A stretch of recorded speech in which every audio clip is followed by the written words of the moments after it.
இன்னைக்கு எங்க வந்திருக்கோம்னு பாத்தீங்கன்னா தமிழ்நாட்டிலே ஃபேமஸான ஸ்டார் பிரியாணிக்கு தாங்க வந்திருக்கோம். பிரியாணி சாப்பிட போறோங்க, நாங்க பிரியாணி சாப்பிட போறோங்க, பிரியாணி நாங்க சாப்பிட போறோம். இவங்க 1890ல ஸ்டார்ட் பண்ணி இப்போ 130 இயர்ஸ் சக்சஸ்ஃபுல்லா ரன் பண்ண வராங்க. நாங்க கல்யாண் நகர் பிரான்ச்சுக்கு போயிருந்தோம். நாங்க என்ன ஆர்டர் பண்ணியிருந்தோம்னா mutton soup, chicken kebab, mutton வறுவல், chicken biryani, mutton biryani order பண்ணியிருந்தோம்.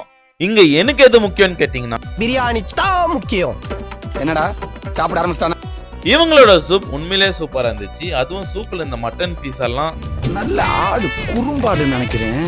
இவங்களோட மட்டன் வறுவல் ஒரு மஸ்ட் ட்ரைனே சொல்லுவாங்க. சாப்பிட்றதுக்கு அவ்வளவு தரமா இருந்துச்சு. இவங்களோட சிக்கன் கபாப் சாப்பிட்றதுக்கு உண்மையிலே கிறிஸ்பியா சாஃப்டா இருந்துச்சு. இவங்களோட சிக்கன் அண்ட் மட்டன் பிரியாணி சாப்பிட்றதுக்கு தரமா இருந்துச்சுங்க. அதுவும் பீஸ் எல்லாம் பயங்கரமா குக்கா இருந்துச்சுங்க. நீங்க பெங்களூர் கல்யாண் நகருக்கு வந்தீங்கன்னா கண்டிப்பா ஸ்டார் பிரியாணி விசிட் பண்ணுங்க. தேங்க்யூ, பாய் பாய்.